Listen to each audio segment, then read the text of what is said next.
A frightened young mother, her voice trembling, whispered to a biker, "He's following my car again." The biker didn't hesitate for a second. He put on his helmet and sprang into action. Moments later, what happened shocked the entire town. No one could have imagined that a complete stranger on a bike would become a hero for a mother and her child. Sarah pulled into the gas station, her hands shaking on the steering wheel. This was the third time she'd stopped in the past hour, hoping he would just drive past. Through her rearview mirror, she watched the dark sedan pull in behind her.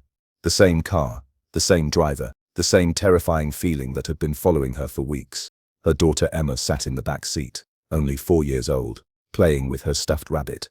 The girl had no idea her mother was seconds away from breaking down completely. Sarah needed help, but calling the police hadn't worked before. They told her they couldn't do anything without proof of a threat. Apparently, someone driving on the same roads wasn't enough.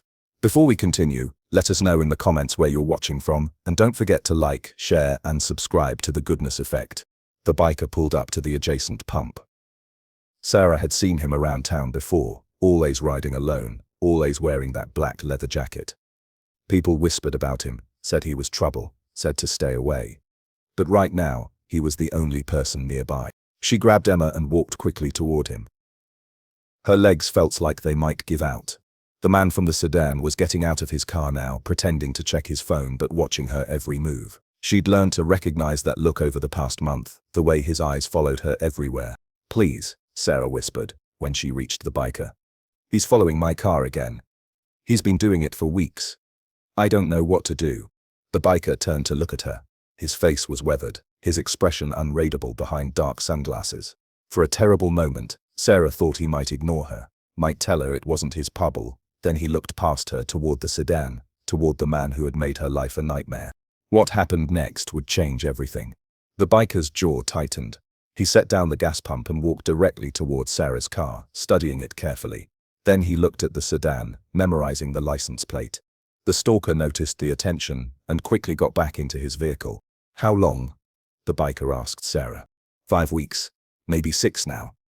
He showed up at my daughter's daycare, at the grocery store, outside my apartment at night. The police said they can't help without evidence of an actual crime.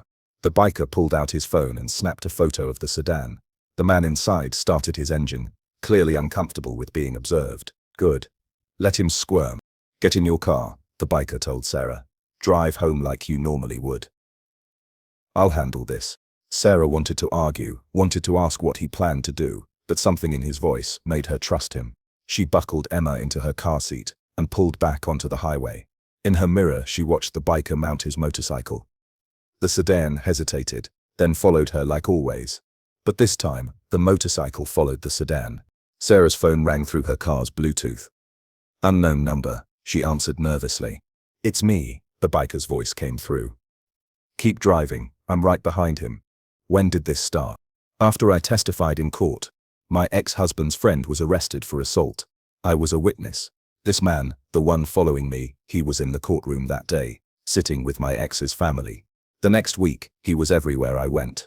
The biker processed this information. "Your ex putting pressure on you to recant?" "He calls from prison every few days. Says I need to fix what I broke. Says his friend doesn't deserve jail time. I blocked his number, but he uses different phones." Through her mirror, Sarah watched the dance playing out behind her. The sedan driver kept looking at his side mirror, clearly aware of the motorcycle. He turned suddenly onto a side street. The motorcycle turned with him. Sarah's phone rang again. "Different number." "He's trying to lose me," the biker said. "Smart, but not smart enough. Keep going home. Lock your doors. I'll call you when I know more." "Wait. I don't even know your name." "Marcus." "And Sarah, you did the right thing by asking for help. Most people wait too long." The line went dead. Sarah drove home, checking her mirrors constantly. For the first time in weeks, the sedan wasn't there. Neither was Marcus. What was happening back on those side streets?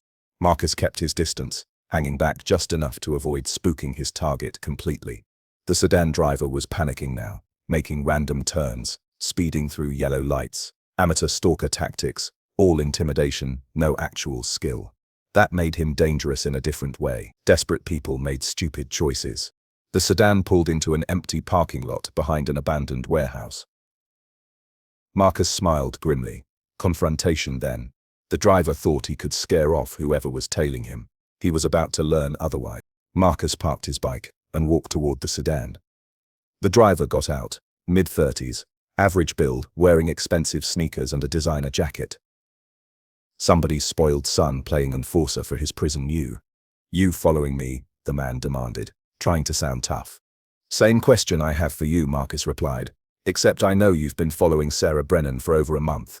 The man's false confidence cracked slightly. Don't know what you're talking about. License plate OKA 47229. Dark blue sedan. You were at her daughter's daycare 3 days ago. At the grocery store on Miller Street last Wednesday. Outside her apartment building at 11 at night on Friday. You a cop? Worse. I'm someone who's got nothing to lose and doesn't care about the rules that protect people like you. The stalker tried to reach for his phone. Marcus was faster, knocking it from his hand. It clattered across the asphalt. Here's what's going to happen, Marcus said quietly. You're going to stop following Sarah. You're going to stop calling her ex-husband's prison line. You're going to disappear from her life completely. Or what? You'll beat me up? That's assault. I'll press charges. Marcus pulled out his own phone, showing the photos he'd taken. The sedan at the gas station. Screenshots of Sarah's testimony that he'd pulled up during the ride. Or I send everything I've gathered to the police. To Sarah's lawyer. And to about 30 bikers I know who really don't like men who terrorize single mothers. Your choice. The man's face went pale.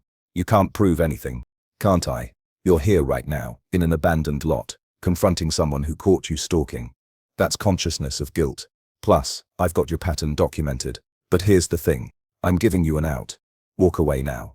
Never contact Sarah again, or find out what happens when you threaten someone under my protection. Your protection? You don't even know her. I do now, and that's all that matters. The standoff lasted 10 seconds. Then the stalker grabbed his phone and ran back to his car. The sedan screeched out of the parking lot, disappearing down the street. Marcus watched until the taillights vanished. One problem solved. But something told him this wasn't over. Marcus rode back to the gas station, where he'd left his leather jacket on his bike. His phone buzzed with a text from an unknown number. Thank you. He's gone. I can't believe it. Sarah. She must have saved his number when he called. He typed back. It's not over yet. Can we meet? Somewhere public. They agreed on a diner downtown. Marcus arrived first, taking a booth in the back where he could watch the door. Old habits. When Sarah walked in with Emma, the little girl was clutching that same sauce rabbit. The child looked at Marcus with wide, uncertain eyes. It's okay, sweetie, Sarah told her daughter. This is the nice man who helped Mommy. They ordered food, though Sarah barely touched her sandwich. Emma colored on a kid's menu, oblivious to the adult conversation. He drove past my apartment an hour ago, Sarah said quietly. Slow, like he wanted me to see him. Marcus, what do I do? You document everything. Times, dates, photos if you can safely take them. Build a case the police can't ignore. And you let me make some calls. What kind of calls? I used to be a private investigator. Still have connections. If this guy's working for your ex, there might be other people involved. We need to know what we're dealing with. Sarah's hands trembled around her coffee cup. My ex, Tyler, he's got 4 more years on his sentence. His friend Mark is the one I testified against. He attacked someone outside a bar, put the guy in the hospital for 3 weeks. Tyler was there, but he claimed he tried to stop it. He got a lighter sentence. And you testified that wasn't true. Because it wasn't. Tyler cheered Mark on. I saw everything. I couldn't let him lie his way out of it, even though his lawyer tried to intimidate me. Even though Tyler's family said I was betraying him. So now they're trying to make your life hell until you recant. Sarah nodded miserably. But I can't. That man Mark hurt. He had a wife and kids. He almost died. I can't let Tyler rewrite history just because we used to be married. Emma looked up from her coloring. Mummy sad? No, baby. Mommy's okay. Sarah forced a smile that didn't reach her eyes. Marcus made a decision then. Some things were worth getting involved in. I'm going to stay close for a few days. Make sure Sedan Guy and his friends know you're not alone anymore. Can you send me your schedule? Work, daycare pickup, anywhere you go regularly. You can't just follow me around, you have your own life. My life's pretty flexible right now. And Sarah? You did something brave. People like that. People who stand up and tell the truth even when it costs them, they're rare. You deserve someone watching your back. For the first time since the gas station, Sarah's expression softened. Why are you doing this? You don't know me. Marcus looked at Emma, who'd gone back to coloring. Let's just say I know what it's like when nobody helps. Marcus made calls that night from his small apartment. The first went to Danny, who ran a security installation business. The second to Nicole, who worked courthouse records. The third to James, who still had police contacts despite retiring 5 years ago. By morning, Marcus had a clearer picture. Tyler Brennan's family had money, not wealthy, but comfortable.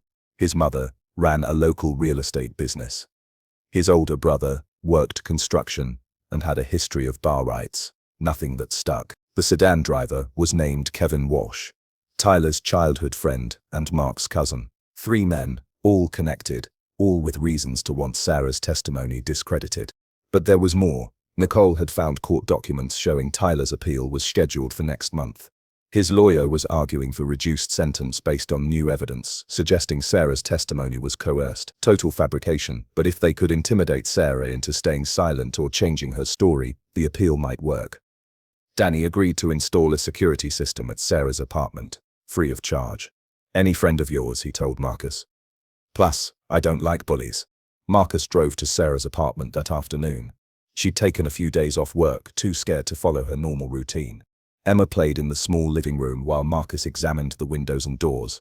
You need better locks, he said, and cameras at both entrances. Danny's coming tomorrow to set everything up. I can't afford. Already handled. Call it a community service. Sarah's eyes filled with tears.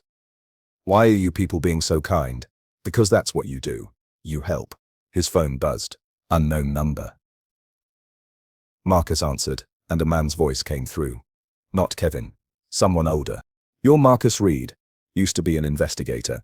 Got your license suspended for crossing some lines. Now you're harassing my nephew Kevin. Your nephew's harassing a witness.